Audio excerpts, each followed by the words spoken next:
Mushroom है ना, इसी को जो डींगने बोलते हैं। इसी में जो भी हमने आवश्यक सामग्री की बात करें, ये उनका भूसा, पानी, फार्मेलिन और बाविस्टिन, ये मुख्य रूप से आवश्यकता होती है। और इसके जो बीज है उसको बोलते हैं स्पॉन। बीज जो रहता है वो गेहूं के दाने से मिलकर बना होता है। गेहूं के दाने को एक निश्चित तापमान में उबालते हैं। उबालने के बाद जो मास्टर स्पॉन होता है या मास्टर मशरूम रहता है, उसका कुछ पार्ट उसमें दाने के साथ मिक्स कर देते हैं और उसको एक टेम्परेचर में लैब में रख देते हैं, ताकि वो फफूंद जो है अपने जाल बना ले, माइसेलियम का जाल बन जाए और वो पूरा का पूरा बीज फिर तैयार हो जाता है। उसी को हम स्पॉन बोलते हैं।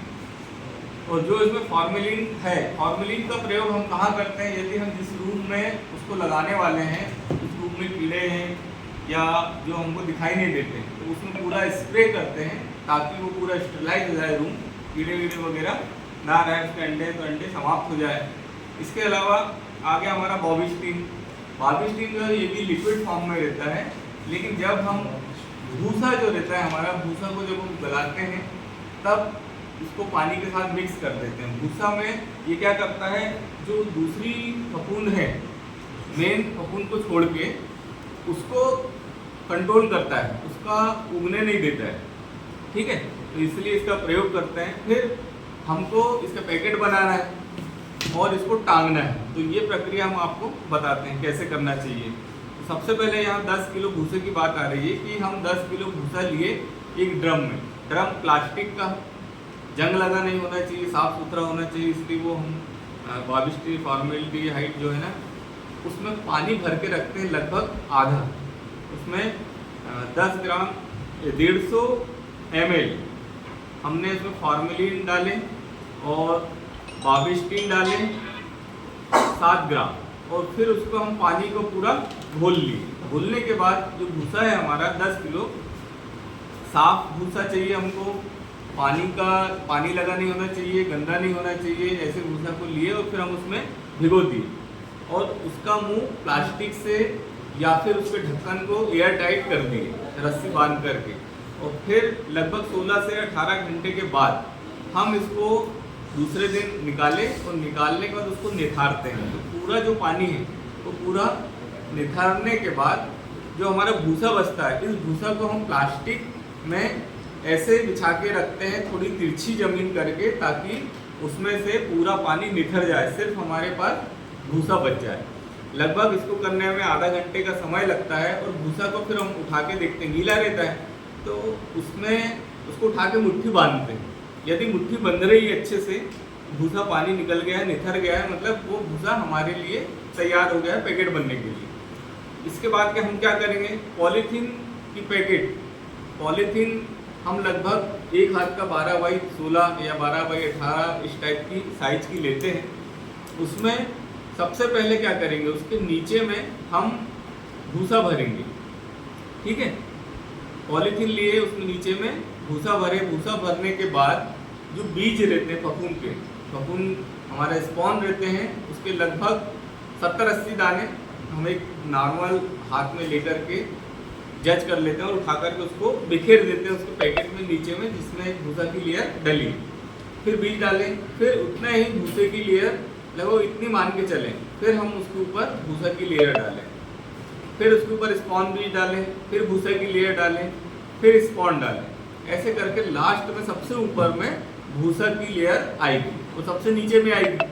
फिर उस पॉलीथीन को हम क्या करेंगे, पूरा बंद कर देंगे, पैक कर देंगे। वो पैक करके फिर उसको सामान्य तापमान में 25 से 30 डिग्री सेंटीग्रेड में रख देंगे।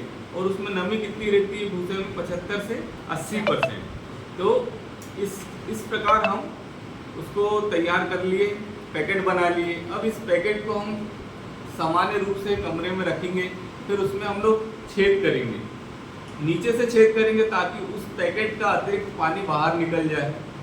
उसके अलावा ऊपर भी छेद करेंगे और साइड में भी छेद करेंगे। इस छेद से अभी पानी निकल रहा है, लेकिन बाद में हमारा जो मशरूम है वो उसी छेद से बाहर आता है।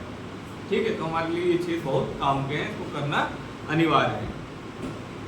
और मशरूम में ये पैकेट करने के बाद हमें बांध के रखना पड़ता है। तो ये देखेंगे आप पैकेट है ना, जो पैकेट है पैकेट में हमने पॉलीथीन लगाए थे, छेद करे थे, जहाँ छेद करे थे वहाँ से ये इस मशरूम निकल रहा है। उसके बाद हमें रस्सी की सहायता से उसको बांधना है, लटकाना है।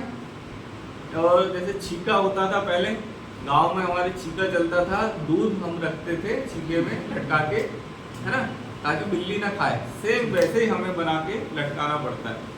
10 बाई 10 में हम मोटा मोटा लें तो बढ़िया हम 50 पैकेट आसानी से लटका सकते हैं। ऊपर नीचे 2-3 लेयर बना सकते हैं। उस रूम में प्रकाश नहीं आना चाहिए और ताज़ी हवा आना चाहिए। और शुरू में हमें ताज़ी हवा की आवश्यकता नहीं रहती। शुरू के 2-3 दिन आप बिल्कुल एयर टाइट करके रख दें और उसमें से जब एयर टाइट रहेगा, प्रकाश नहीं रहेगा, है ना, तो वो धीरे धीरे अपने जड़ बनना चालू हो जाएगी। माइसेलियम अपनी ग्रोथ करना चालू कर देते हैं और वो पैकेट धीरे धीरे कड़ा होते जाता है। लगभग 21 से 25 दिनों के बाद जो छेद हमने किए थे वहाँ से छोटे छोटे इसके मशरूम के फ्लावर दिखाई देते हैं, एकदम छोटे छोटे। तो वो छोटे छोटे इतने छोटे रहते हैं कि आप दूसरे दिन देखोगे तो अपने से 3-4 गुना हो जाते हैं। फिर दूसरे दिन देखोगे तो फिर 3-4 गुना हो जाएंगे। लगभग 4 से 5 दिन में वो खाने लायक हो जाते हैं, इतनी जल्दी ग्रोथ करते हैं। और ग्रोथ करने के बाद हम तोड़ लेते हैं उसको। तोड़ने के बाद ये रहता है कि उसको आसानी से तोड़ने के बाद उसको सामान्य तापमान में रख सकते हैं आधे घंटे के लिए, और उसके बाद आप खाने में यूज़ कर सकते हैं। ठीक है। और इसमें जो पैकेट है, इस पैकेट पे हमें पानी डालना है। पानी डालने के लिए ऊपर छेद करना पड़ेगा। जो पॉलीथीन का मुंह बंधा है उसको आप काट दें, उसमें ऊपर से पानी डाल दें।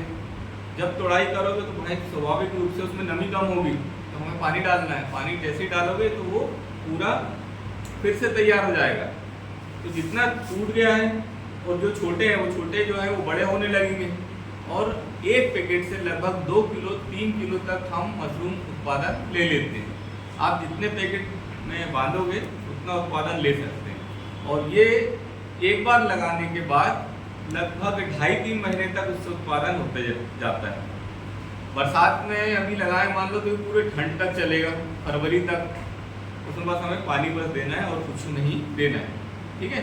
अब इससे उत्पादन जो हमने बताया कि 2 से 3 किलो निकलता है। आप एक कमरे में यदि 50 पैकेट बांधे हैं तो 50 गुणे 3, 5 या 15 यानी 1.5 कुंटल आसानी से आप इसका उत्पादन ले सकते हैं।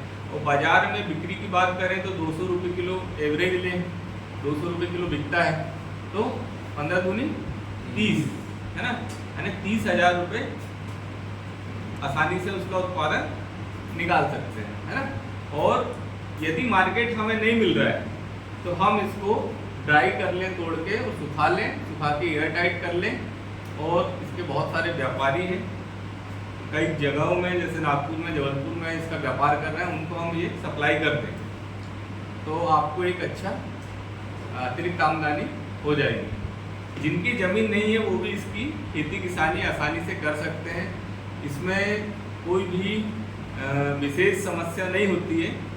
और इसमें मतलब कहना चाहिए टेम्परेचर को मेंटेन करने के लिए कभी कभी पानी डालते हैं यदि ज़्यादा गर्मी रही तो, या जूट की बोरी को गीली करके टांग देते हैं चारों तरफ, तो भी काम हो जाता है। पर यदि गर्मी ज़्यादा है तो आप उसमें नीचे रेत डाल के उसमें पानी डाल सकते हैं ताकि टेम्परेचर थोड़ा मेंटेन रहे, है ना। और जब उसका उत्पादन चालू होने लगता है तो उस समय हम थोड़ा एयर फ्रेश आने के लिए खिड़की खोल देते हैं, फिर हम उसको बंद कर देते हैं। यदि आप बाड़ी में बनाना चाहते हो तो चटाई या मैट या ग्रीन मैट, उसकी सहायता से भी इसको बाड़ी में आप बना सकते हो और लगा सकते हो। ठीक है। क्योंकि अभी ठंड में और बरसात में आसानी से इसका उत्पादन हो जाता है। लेकिन गर्मी में जब इसका उत्पादन करना रहता है तो आपको कूलर की आवश्यकता पड़ेगी। और बड़े रूप में करोगे तो भाई आपको एसी की आवश्यकता पड़ेगी। और जो हमारा बटन मशरूम रहता है उसको बहुत देख रेख की आवश्यकता पड़ती है। उसको कंपोस्ट मिला के बनाया जाता है। फिर वो रूम का टेम्परेचर मेंटेन करने के लिए वहाँ कूलर और एसी लगाते हैं। लेकिन इसमें ज़रूरी नहीं है कि आप एसी लगाओ, कूलर लगाओ। तो ये हम अपने घर में छोटे से रूम में खाली कमरे में इसका उत्पादन ले सकते हैं। और इसमें प्रोटीन की अधिक मात्रा होती है। तो जो भी यदि रोगी हैं डायबिटीज़ के और टीबी या कैंसर के कुछ ऐसे मरीज हैं तो उनको बोला गया है कि आप प्रोटीन किसके रूप में लें, मशरूम के रूप में लें। तो ये हमारा मशरूम उत्पादन तकनीक है। इसमें एक चीज़ और बोलना चाहता हूँ कि कई बार यदि हम कंटामिनेट हो जाता है या हमारे रूम में हम साफ सफाई नहीं रखते हैं, हम जूते पहन के आ रहे हैं रूम में, चप्पल पहन के आ रहे हैं, तो कुछ कीटाणु भी चले आते हैं। तो कभी कीड़े की संभावना हो जाती है, बारीक बारीक कीड़े या इल्ली लगना प्रारंभ हो जाए, तो उसमें हमें इंसेक्टिसाइड का स्प्रे करना पड़ता है। ऐसे इंसेक्टिसाइड जो कम हार्मफुल हो ताकि वो मर जाए, 1-2 बार करना पड़ता है। और ये देखना पड़ता है कि कहीं दूसरी फफूंद ना उग रही हो। कई बार भूसा रहता है, भूसा के अंदर गेहूं के दाने रहते हैं, तो वो दाने निकल जाते हैं, जर्मिनेट होने लगते हैं, तो आपका उत्पादन मार खा सकता है। या राई के बीच बीच में डले हैं तो राई अपना जर्मिनेट होकर वो बाहर निकलने लगता है। इसीलिए हम लोग इसमें बोलते हैं कि भूसा हमारा साफ स्वच्छ होना अनिवार्य है। ठीक है, और कोई आपके प्रश्न हो तो बताएं। सर ये इसका इस्तेमाल कच्चे में ही किया जाता है। हो गया।